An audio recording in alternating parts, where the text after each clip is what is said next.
Hello, family. 1 Kings chapter 7. Solomon completed his entire palace complex after 13 years of construction. He built the house of the forest of Lebanon. It was 150 feet long, 70 feet wide, 75 feet wide, and 45 feet high, on 4 rows of cedar pillars, with cedar beams on top of the pillars. It was paneled above, with cedar at the top of the chambers that rested on 45 pillars, 15 per row. There were 3 rows of window frames facing each other in 3 tiers. All the doors and doorposts had rectangular frames, the openings facing each other in 3 tiers. He made the hall of pillars 75 feet long and 45 feet wide. A portico was in front of the pillars, and a canopy with pillars was in front of them. He made the hall of the throne where he would judge, the hall of judgment. It was paneled with cedar from the floor to the rafters.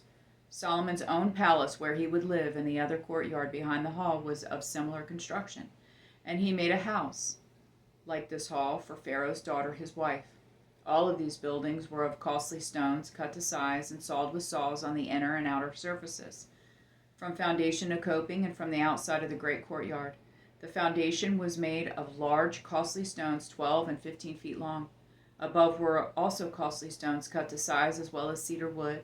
Around the great courtyard, as well as the inner courtyard of the Lord's temple and the portico of the temple, were 3 rows of dressed stone and a row of trimmed cedar beams.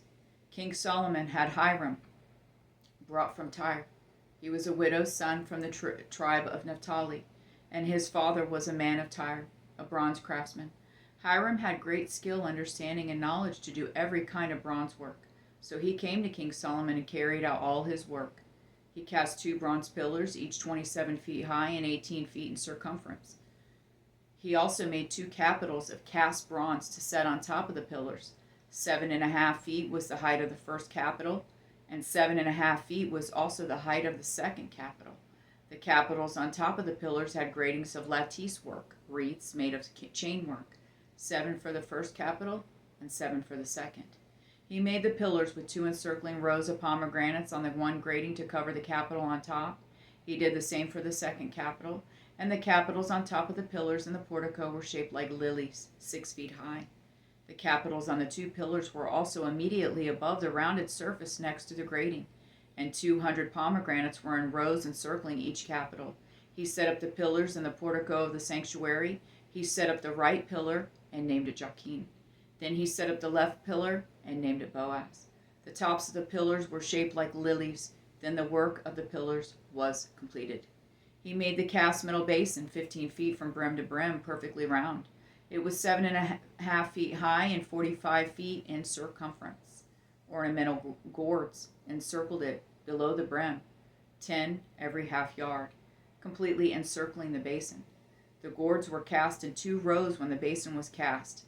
It stood on 12 oxen, 3 facing north, 3 facing west, 3 facing south, and 3 facing east. The basin was on top of them, and all their hindquarters were toward the center. The basin was 3 inches thick, and its rim was fashioned like the brim of a cup or of a lily blossom. It held 11,000 gallons. Then he made 10 bronze water carts. Each water cart was 6 feet long, 6 feet wide, and 4.5 feet high. This was the design of the carts. They had frames. The frames were between the cross pieces, and on the frames between the cross pieces were lions, oxen, and cherubim.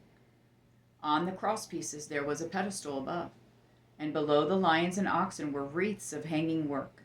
Each cart had 4 bronze wheels with bronze axles. Underneath the 4 corners of the basin were cast supports, each next to a wreath. And the water cart's opening inside the crown on top was 18 inches wide.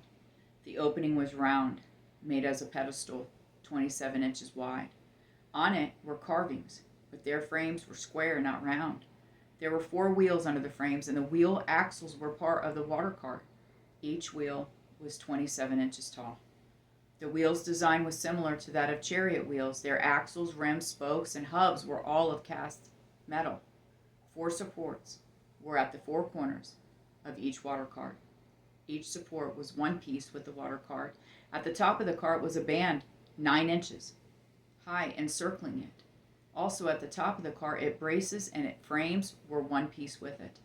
He engraved cherubim, lions, and palm trees on the plates of its braces and on its frames, wherever each had space, with encircling wreaths. In this way, he made the 10 water carts using the same casting dimensions and shape for all of them. Then he made 10 bronze basins.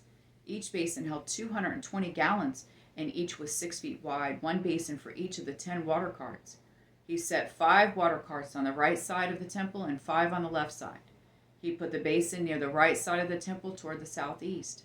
Then Hiram made the basins, the shovels, and the sprinkling basins.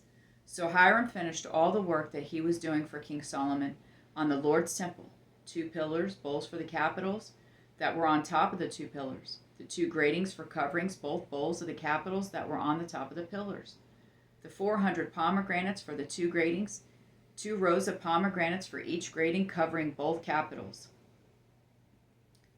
bowls on top of the pillars, the 10 water carts, the 10 basins on the water carts, the basin, the 12 oxen underneath the basin, and the pots, shovel, and sprinkling basins. All the utensils that Hiram made for King Solomon at the Lord's temple were made of burnished bronze. The king had them cast in clay molds in the Jordan Valley between Succoth and Zarethan. Solomon left all the utensils unweighed because there were so many. The weight of the bronze was not determined. Solomon also made all the equipment in the Lord's temple: the gold altar, the gold table that the bread of the presence was placed on, the pure gold lampstands in front of the inner sanctuary, 5 on the right and 5 on the left, the gold flowers, lamps, and tongs, the pure gold ceremonial bowls, wick trimmers, sprinkling basins, ladles, and fire pans, and the gold hinges for the doors of the inner temple, that is the most holy place, and for the doors of the temple sanctuary. So all the work King Solomon did in the Lord's temple was completed.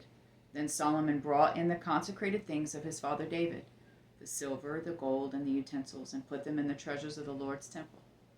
I love you, Jonathan and Jesse.